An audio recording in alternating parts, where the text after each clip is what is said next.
Hi guys, Jeff Westfall back with you for a new series on dagger manipulation or knife manipulation. In the Filipino martial arts, there are many different blade designs.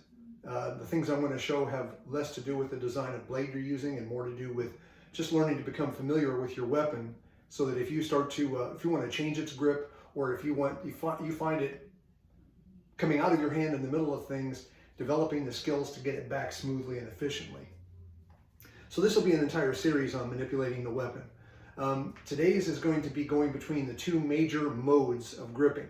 There's a mode of gripping where it points up, sometimes called heaven grip, hammer grip, dongob grip. They're all good names. None of them is more correct than another.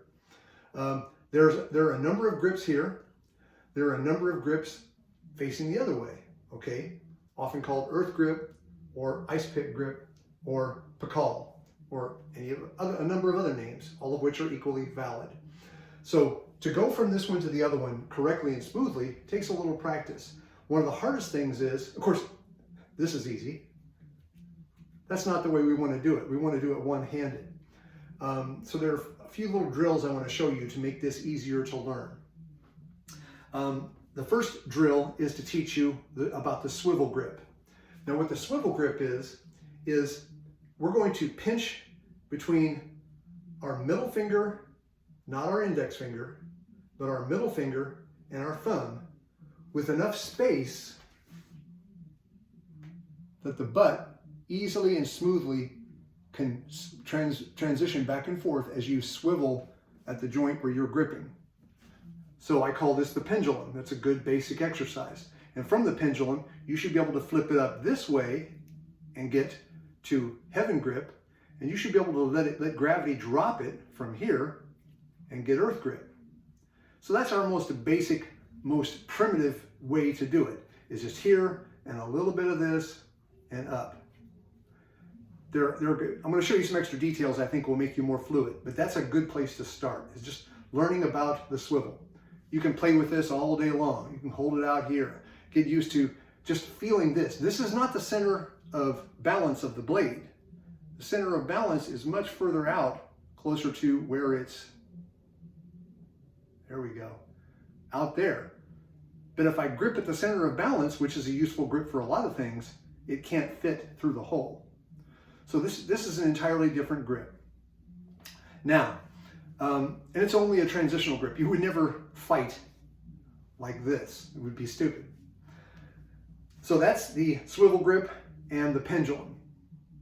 We're going to get to a more elaborate thing to do from the swivel grip in a minute. But what I want to get to right now is what I call the unroll. Now the unroll is this. I'm holding heaven grip with a very firm forefinger and thumb grip, as opposed to some of the other grips that might be taken in this position. Very firm grip. I'm simply going to unroll my fingers as if I'm making a fist in reverse. I'm going from a fist to an open hand. And I'm not doing it all at once. I'm going one knuckle at a time. Well, when you do this, there's a certain point right here where you expose the flat, wide part of the handle. The part that on this one is why I chose this one for the video, because you can see the rivets. I'm trying to expose this side for my thumb to touch. So from here, I unroll, and that allows my thumb access. I can come back. You can just call this the thumb tap. You can practice the same thing here. Unroll and get your thumb on that point. Once you do that, you're in position to put the middle finger on, and you're right into your swivel grip.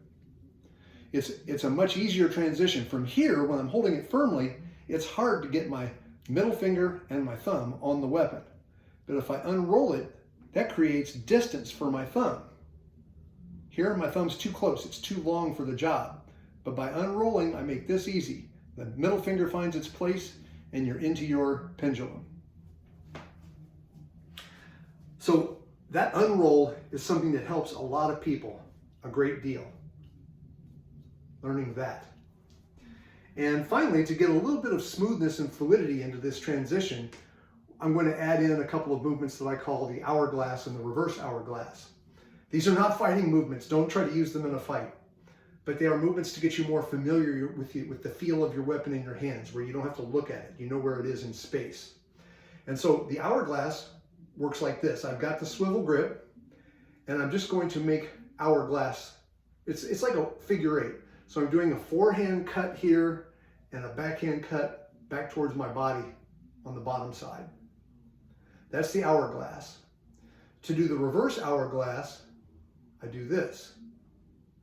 I'm doing a backhand cut up high, and I'm sort of scraping it from right to left across the front of my body. Not really. Obviously, I've got it out too far for me to touch myself. Now, what use is this? Why practice these movements, aside from the fact that they're fun and good macho pacifiers? Okay, so if I do my unroll and I get my thumb here, the pendulum's kind of unwieldy. It's doable, it's workable.